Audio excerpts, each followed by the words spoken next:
নারায়ণগঞ্জ হচ্ছে একটি বাংলাদেশের একটি ক্ষুদ্রতম একটি জেলা। এই জেলায় প্রচুর পরিমাণে ঘনবসতি। আমরা স্ট্যাটিস্টিক্যালি যত লোক দেখি তার চেয়ে ফ্লোটিং জনসংখ্যার সংখ্যা অনেক বেশি, এবং একদিকে হচ্ছে ইন্ডাস্ট্রিয়ালাইজেশন, অন্যদিকে হচ্ছে ঘনবসতি। এই দুটি কারণে এই জেলার পরিবেশ নিয়ে আমরা বেশ আতঙ্কিত হয়ে আছি। আবার আমরা যদি দেখি যে নদীটিকে ঘিরে এই জেলার ব্যবসার প্রাণ ছিল শীতলক্ষ্যা নদী, সেই নদীটি এখন আর সেই আগের অবস্থায় নেই। সেই নদীটি আমরা রাইট টাইমে নদীটিকে অ্যাড্রেস না করার কারণে আজকে শীতলক্ষ্যা নদীটি বিলুপ্ত হয়ে গেছে প্রায়।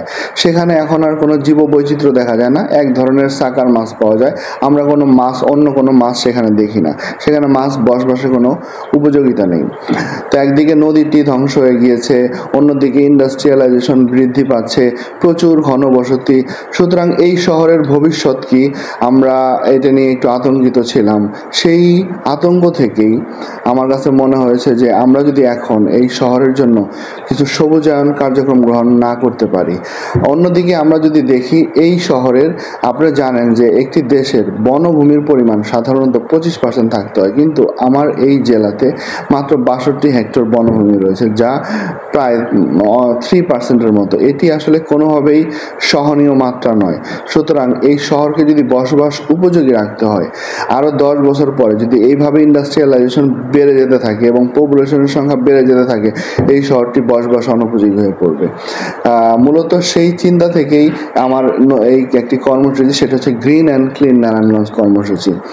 আমরা গত 10ই মে আমাদের মাননীয় বিভাগীয় কমিশনার স্যারের হাত ধরে আমরা এই কর্মসূচিটি যাত্রা শুরু হয়, এবং যেদিন আমরা কর্মসূচি শুরু করি সেদিন এই নারায়ণগঞ্জ শহরের 14টি স্পটে আমরা 10,000 বৃক্ষরোপণের মাধ্যমে আমরা এই কার্যক্রম শুরু করি। সেদিন ছিল প্রচণ্ড গরম, এবং আমরা যখন অনুষ্ঠান করছিলাম, আপনার নিশ্চয়ই মনে আছে, আমাদের সবাই এত গরমে আমরা হাঁসফাঁস হচ্ছিল।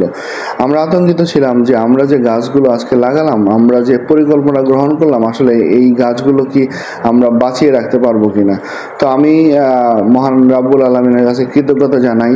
তারপর থেকেই যে পরিমাণে ওয়েদার যেভাবে আমাদের সাপোর্ট দিয়েছে, বৃষ্টি হয়েছে এবং গাছগুলো আমরা বাঁচিয়ে রাখতে পেরেছি। এবং সেই কর্মসূচির গত 10ই জুলাই 2 মাসের মধ্যে আমরা 1 লক্ষ গাছ লাগিয়ে আমরা কর্মসূচির সফল একটি সমাপ্তি টেনেছি। যদিও আমাদের এই বৃক্ষরোপণ চলতে থাকবে, এটি একটি চলমান প্রক্রিয়া। আমরা এই শহরকে সবুজ করে দেব ইনশাল্লাহ। আমরা শুধু গাছ লাগাইনি, আমরা এই শহরকে পরিষ্কার, ইতিমধ্যে 122 ট্রাক আমরা ময়লা আবর্জনা, ব্যানার, ফেস্টুন এগুলো পরিষ্কার করেছি। এখন এই যে 1 লক্ষ গাছের আমরা যে উদ্যোগটা গ্রহণ করলাম, এই 1 লক্ষ গাছ চাইলেই এই ঈশ্বরদী শহরে জায়গা বের করা এত সহজ নয়, এটা অনেক কঠিন। আমরা একটা কমিটি গঠন করে দিলাম যে আসলে আমরা কোথায় লাগাবো, আমরা তো গাছ লাগানো শুরু করব, কিভাবে শুরু করব, এগুলো আমরা আগেই প্ল্যানিং করেছি। এবং কারা এই গাছগুলো লাগাবে এবং গাছগুলোর সাইজ কি হবে। আমরা দেখলাম যে গাছগুলো যদি ছোট হয় তাহলে সেগুলোকে আসলে রিয়ারিং করা, সেগুলোকে বাড়ানো এবং অনেকটা রিস্ক থেকে যায়। ছাগলে খেয়ে ফেলতে পারে, গরুয়ে খেয়ে ফেলতে পারে, মানুষের পায়ে লেগে নষ্ট হতে পারে। দৃশ্যমানভাবে আমরা গাছ লাগাতে চেয়েছি এবং দৃশ্যমান জায়গায় লাগাতে চেয়েছি। এই জন্য আমরা প্রাথমিকভাবে প্রত্যেকটা ইউনিয়ন পরিষদ এবং আমাদের পৌরসভা সবাইকে আমরা ইনক্লুড করেছি এবং তাদেরকে নিয়ে আমরা ওয়ার্কশপ করেছি। ওয়ার্কশপ করে আমরা সিলেক্ট করেছি কোথায়, কিভাবে, কখন আমরা গাছগুলো লাগাবো। আমরা এই গাছ লাগানোর জন্য 1 লাখ গাছ চাইলেই কিন্তু লাগিয়ে ফেলা যায় না।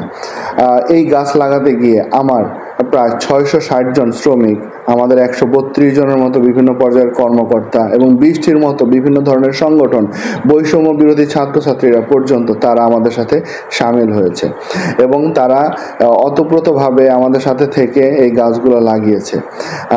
আমরা বিশেষ করে আমাদের হাজীগঞ্জ দুর্গ, আপনি জানেন যে এটি একটি অন্ধকারাচ্ছন্ন একটি জায়গা ছিল যেখানে প্রচুর পরিমাণে মাদকাসক্তের মেলা বসতো, সেগুলো আমরা পরিষ্কার করেছি। এটি পরিষ্কার করতে গিয়ে আমার অনেকগুলো যারা কাজ করছিল সেই কর্মী যারা ছিলেন তারা অনেকে আহত হয়েছেন, সাপ ধরেছেন, কিন্তু আমরা কিন্তু ক্ষান্ত হইনি।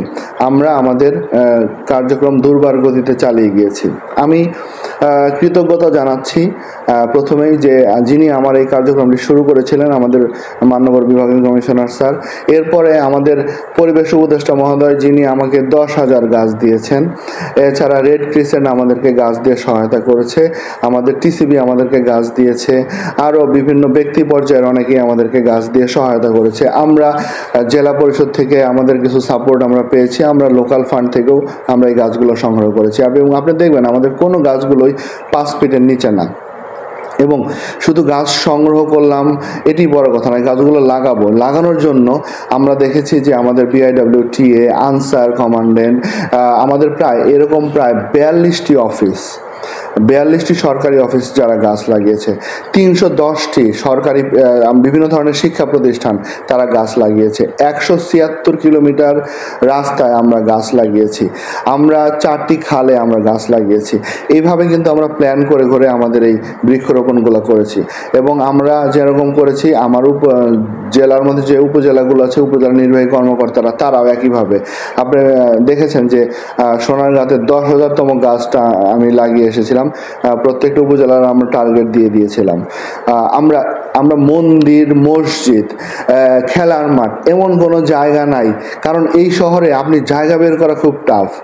সমস্ত জায়গায় আমরা গাছ দিয়েছি এবং তাদেরকে দায়িত্ব দিয়েছি। আসলে এই গাছ আমরা লাগালাম, কিন্তু এই গাছটা বড় করার দায়িত্ব কিন্তু আমাদের সকলের।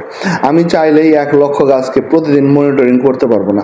যদি নারায়ণগঞ্জবাসী, এই গাছগুলো নারায়ণগঞ্জবাসীর জন্য, এই গাছের সুফল নারায়ণগঞ্জবাসী ভোগ করবে, এই সবুজায়ন হবে নারায়ণগঞ্জবাসীর সবুজায়ন, এটি যদি তারা ফিল করে এবং তারা সবাই যদি নিজেরা দায়িত্ব নেয়, তাহলে আমাদের যে কর্মসূচি আমরা যেটা করতে চেয়েছি, সবুজ নারায়ণগঞ্জ, আমরা যে স্লোগানটি দিয়েছিলাম, নারায়ণগঞ্জ হবে সবুজে ঘেরা, প্রাচ্যের ড্যান্ডি হবে বিশ্বসেরা, আমরা সেটি করতে সক্ষম হব।